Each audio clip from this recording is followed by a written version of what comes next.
Antarctica برف سے بھرا ہوا اتنا بڑا کانٹیننٹ ہے کہ اس میں 5 کلومیٹر کی گہرائی تک صرف برف ہی برف ہے۔ اتنی زیادہ برف، اور وہ بھی 1.5 کروڑ کلومیٹر تک پھیلی ہوئی، یعنی کہ انٹارکٹیکا کا سائز امریکہ سے بھی کئی گنا زیادہ بڑا ہے۔ بھلے ہی جون جولائی کا مہینہ ہو، لیکن انٹارکٹیکا کا ٹمپریچر -50 ڈگری سینٹی گریڈ سے -90 ڈگری سینٹی گریڈ تک ہوتا ہے۔ اس شدید ترین ٹھنڈ کی وجہ سے یہاں زندگی کی امید بالکل ہی کم ہے، لیکن اس کے باوجود پھر بھی پورے انٹارکٹیکا میں 400 سے بھی زیادہ لیکس ڈسکور ہو چکی ہیں، جو برف کی لیئر کے نیچے چھپی ہوئی ہیں۔ امیزنگ ورلڈ کی ویڈیوز میں ایک بار پھر سے خوش آمدید۔ انٹارکٹیکا کی اس زمین پہ نہ ہی کوئی ٹائم زون فالو ہوتا ہے اور نہ ہی کسی کا یہاں پر کوئی قبضہ ہے، حتیٰ کہ پورے انٹارکٹیکا میں صرف 2 ATM مشینز لگی ہوئی ہیں۔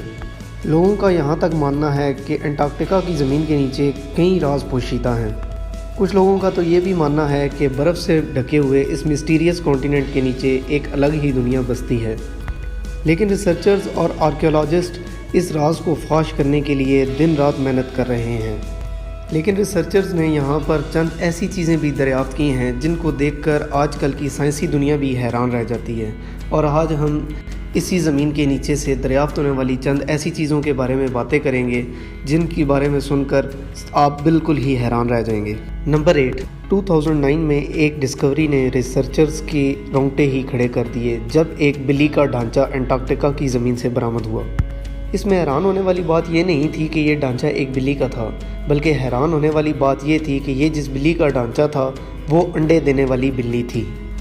جب ریسرچ لیبز میں اس بلی کے ڈھانچے پر مزید تحقیق کی گئی تو معلوم پڑا کہ یہ جانور قریباً 2 کروڑ 50 لاکھ سال پہلے اسی زمین پر پایا جاتا تھا۔ نمبر 7، 2014 میں سائنٹسٹ کو انٹارکٹیکا کی زمین کے اندر سے حیران کر دینے والی انسانی کھوپڑیاں ملی۔ پہلی حیرانی کی بات یہ تھی کہ انٹارکٹیکا کی زمین سے ملنے والی یہ پہلی انسانی کھوپڑیاں تھیں، اور دوسری حیرانی کی بات یہ تھی کہ ان کھوپڑیوں کی ایک مخصوص شیپ تھی۔ نارمل دکھنے والی کھوپڑیوں کی نسبت ان کھوپڑیوں کی عجیب بات یہ تھی کہ یہ کھوپڑیاں ضرورت سے زیادہ لمبی تھیں۔ سائنسدانوں کا ماننا تھا کہ کھوپڑیوں کی ایسی شکل بچپن سے ہی عجیب عادتوں کی وجہ سے بنتی ہے، اور ایسی عادتیں اینشینٹ سویلائزیشن میں پائی جاتی تھیں۔ اس طرح کی کھوپڑیاں پہلے ریسرچرز کو پیرو اور ایجپٹ میں بھی مل چکی ہیں۔ اس لیے سائنسدانوں کا یہ خیال ہے کہ انٹارکٹیکا میں بھی کئی سالوں پہلے لوگ بستے تھے، اور ان کا تعلق اینشینٹ ایجپٹ سویلائزیشن سے ضرور ہے۔ نمبر 6، پچھلے 50 سالوں کے دوران انٹارکٹیکا کی زمین سے قریباً 10,000 سے بھی زیادہ میٹیورائٹس مل چکے ہیں۔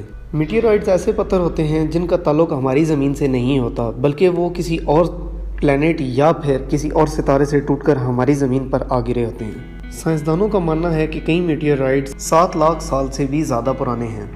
ویسے تو یہ پتہ چلانا بہت مشکل ہے کہ ان میٹیورائٹس کا تعلق کن پلینٹس یا کن ستاروں سے ہے، لیکن 2002 میں انٹارکٹیکا کی زمین پر گرنے والا ایک چھوٹا میٹیورائٹ 2015 میں ڈسکور کیا گیا تھا، اور سائنسدانوں کا ماننا ہے کہ یہ کہیں اور سے نہیں بلکہ مارس سے ٹوٹ کر آیا ہے، کیونکہ اس میٹیورائٹ کے اندر ایسے بیکٹیریا پائے گئے جو کہ صرف مارس پر پائے جاتے ہیں۔ نمبر 5، انٹارکٹیکا میں برف کی گہرائی 5 کلومیٹر سے بھی زیادہ ڈیپ ہے، اور یہ پورا کانٹیننٹ امریکہ سے بھی کہیں زیادہ بڑا ہے۔ لیکن اس زمین سے سائنسدانوں کو کچھ ایسے شواہد ملے ہیں کہ جس سے یہ ظاہر ہوتا ہے کہ اس زمین پر کئی لاکھوں سال پہلے زندگی موجود تھی۔ جی ہاں، کئی آرکیولوجسٹ کو 1980s میں اس زمین سے ڈائنوسورس، موزاسورس اور پلیزیوسورس کے ڈھانچے مل چکے ہیں۔ ان ڈھانچوں کی سائز 36 فیٹ بتائی جاتی ہے، جو کہ ایک ٹرپل سٹوری بلڈنگ سے بھی زیادہ ہے۔ جب ان ڈھانچوں پر مزید تحقیق کی گئی تو معلوم پڑا کہ یہ ڈھانچے تقریباً 70 لاکھ سال سے بھی زیادہ پرانے ہیں۔ تبھی سے یہ اندازہ لگایا جاتا ہے کہ 70 لاکھ سال پہلے تک یہ زمین اور اس کے پہاڑ برف کی چادر سے ڈھکے ہونے کی بجائے گرینری سے ڈھکے ہوئے تھے۔ نمبر 4، واٹر فالز تو ہم نے کئی دیکھے ہیں، لیکن انٹارکٹیکا میں ٹیلر گلیشیئر کے مقام پر ایک پوائنٹ ایسا بھی ہے جہاں پر واٹر فال نہیں بلکہ بلڈ فال ہوتا ہے۔